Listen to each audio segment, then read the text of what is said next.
আছে? হ্যাঁ আছে, যা ঘর থেকে নিয়ে যা। আচ্ছা ঠিক আছে। দিদি, তোমাদের বাড়িতে দুটো আলু বেশি হবে নাকি গো, দাও তো। ঠিক আছে, ঘরে আছে, যা নিয়ে যা।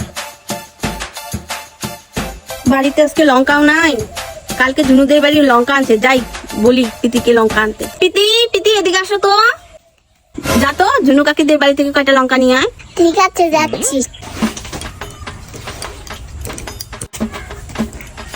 কাকি কাকি, মা না লঙ্কা চাইলো। আমাদেরই লঙ্কা নেই আজকে। তোমার মাকে যেই বলো যে আমাদের বাড়িতে লঙ্কা নাই। না, কাকি বললো তোদের ভাই লঙ্কা নাই। কি? আমি দেখলাম কালকে লঙ্কা আনতে, ও বলে কি লঙ্কা নাই। দাঁড়া তোকে দেখাচ্ছি, রোজ রোজ এসে আমাদের বাড়ি থেকে জিনিস নিয়ে যাস না, তোকে শিখাচ্ছি। এই আমার হাতটা পুড়ে কি লাল হয়ে গেল।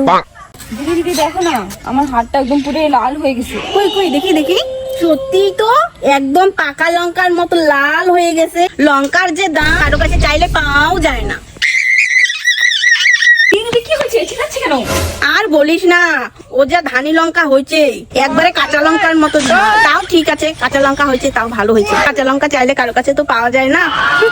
ঠিক আছে আমি যাই। এখন তো যাবি, কথাতে ঝাঁজ লাগছে না?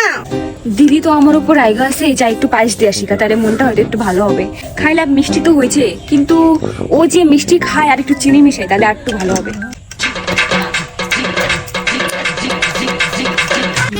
দিদি দিদি, এই নাও তোমার জন্য পায়েস নিয়ে আসলাম, খাও।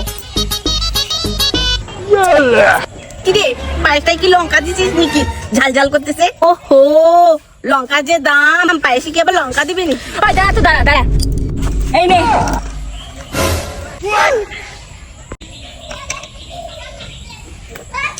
পায়েসটা তো সেই হয়েছে রে, সেই মিষ্টি হয়েছে, আমার সেই লাগছে। আমাকে লঙ্কা দিবি না, পিঁপড়ায় চিনি নিয়ে গেলে ছাড়ি না।